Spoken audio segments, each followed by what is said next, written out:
Namaste. Welcome to the Shaman and the Mermaid.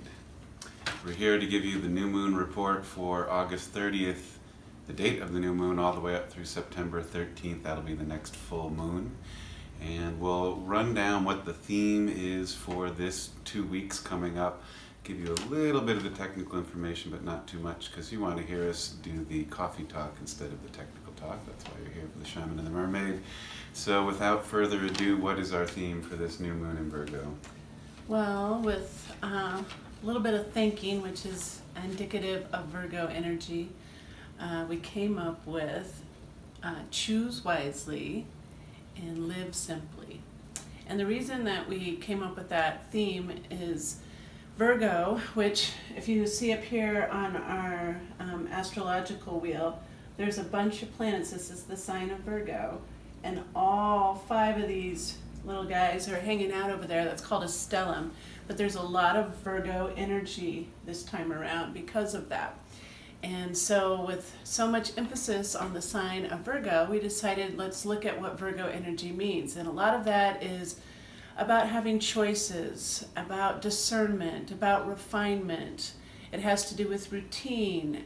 Virgos like to cross their T's and dot their I's and get everything in order. It's not surprising that when we go back to school and get all our school supplies and get all orderly and back in our little routines is about the same time that we come into the Virgo energy, because they're very much in accordance to each other.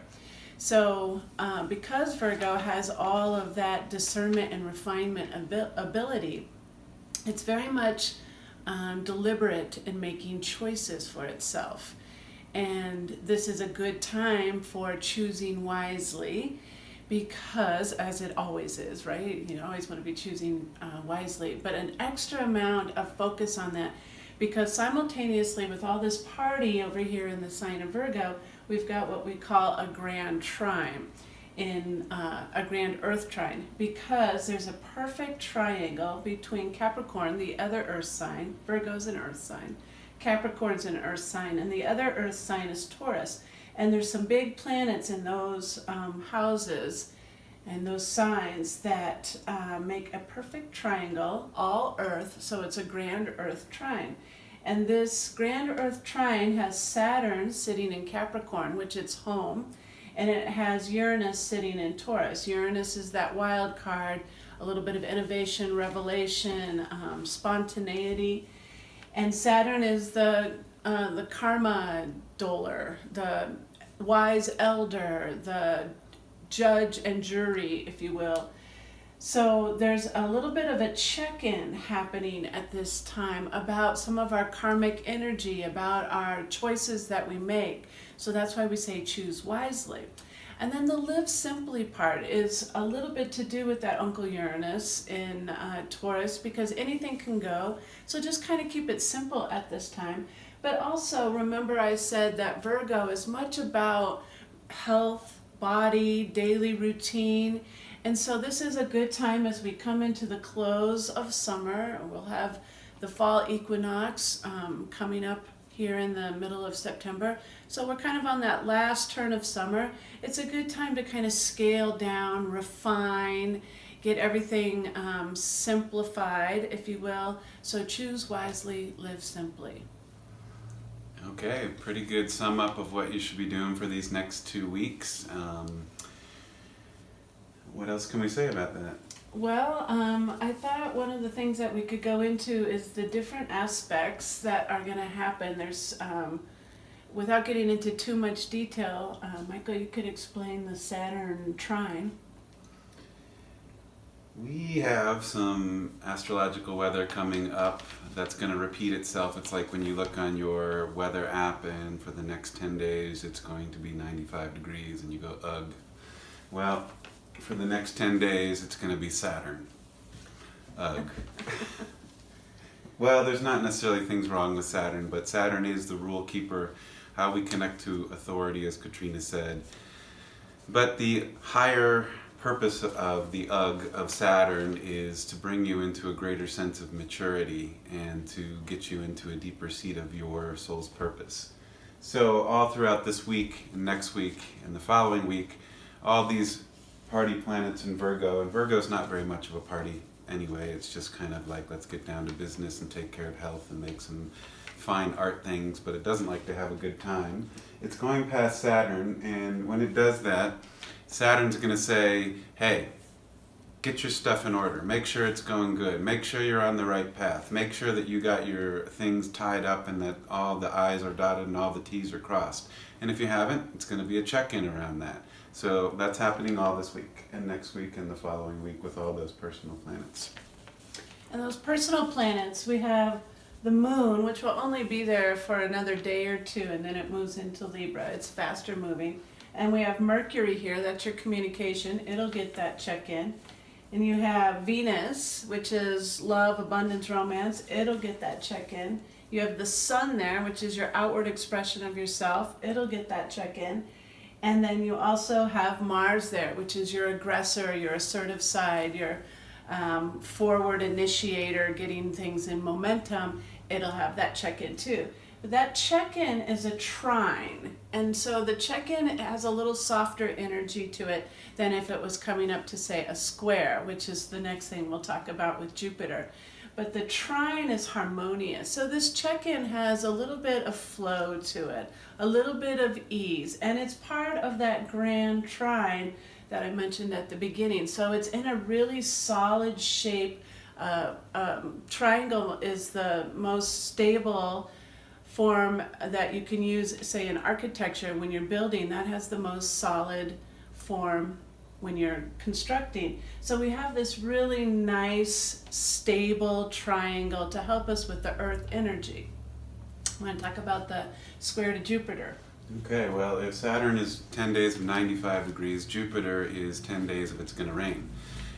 That's what a square energy is, if you want to liken to it, though some of you may like the rain.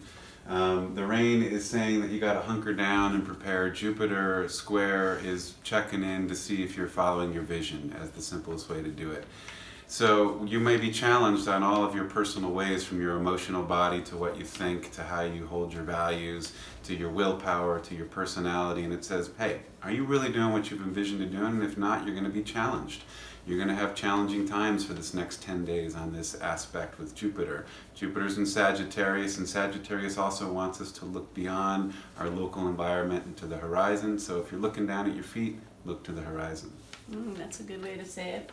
So again, all these personal planets will be squaring, which is not as harmonious, not as flowing, a little more challenging, to Jupiter, and that'll be during the next 2 weeks too.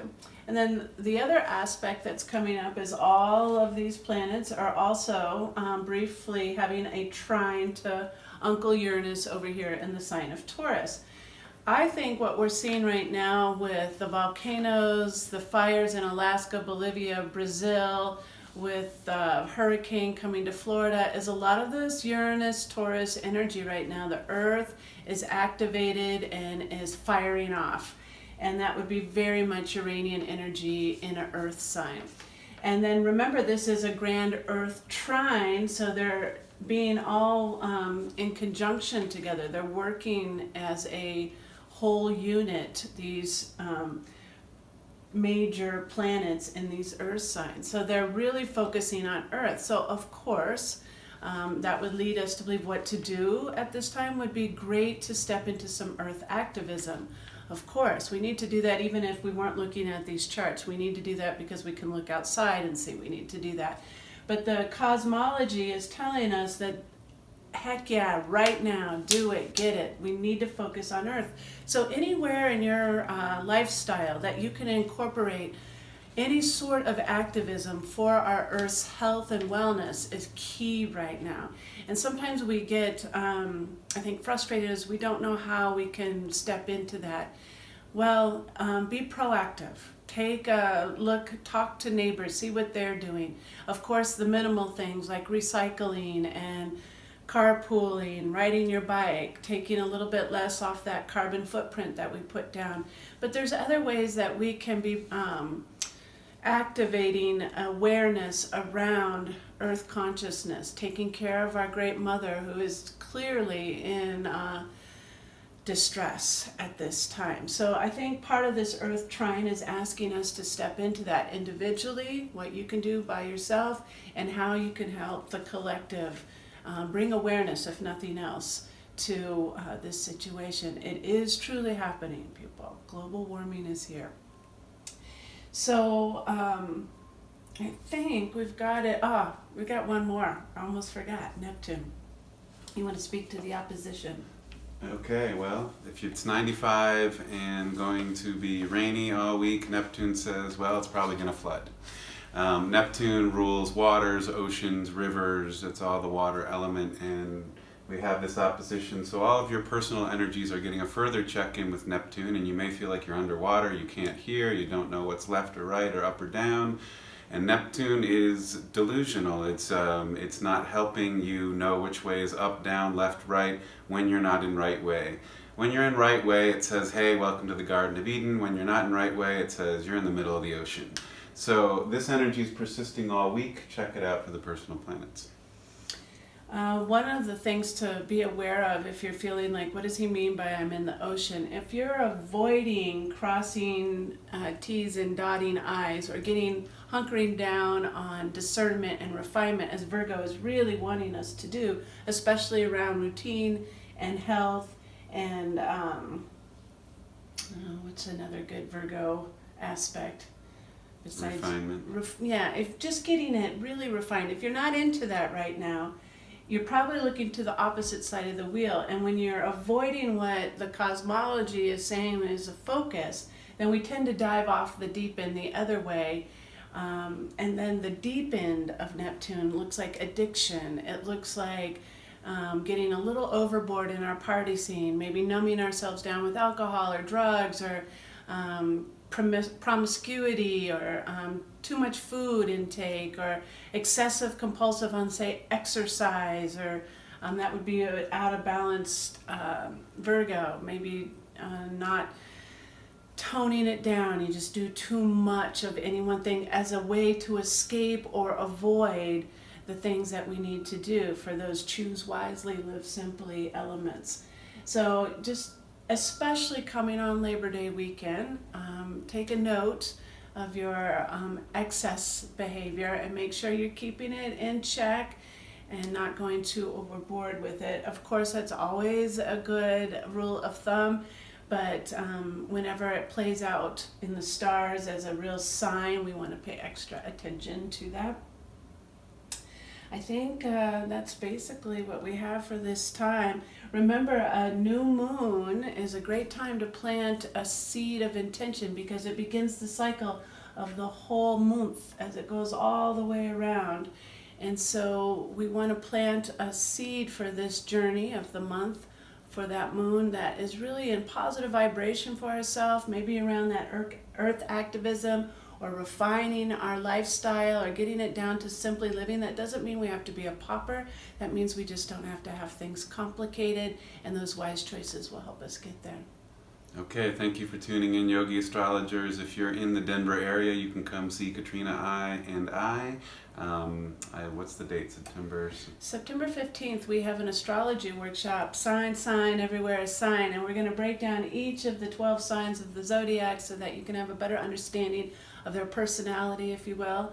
And that's a 2-hour workshop, September 15th at Karma Yoga Center. We'll put the link below. And the last one is if you'd like to go on retreat with us in the end of November. We will also be going to Manitou Springs in Colorado, Sun Water Spa and Sun Mountain Center. That's a great place to get away after Thanksgiving, and we will be covering astrology, heading out into nature, and it's all inclusive with your meals and lodging. Links also below. Have a great and safe Labor Day weekend. Until next time, Namaste.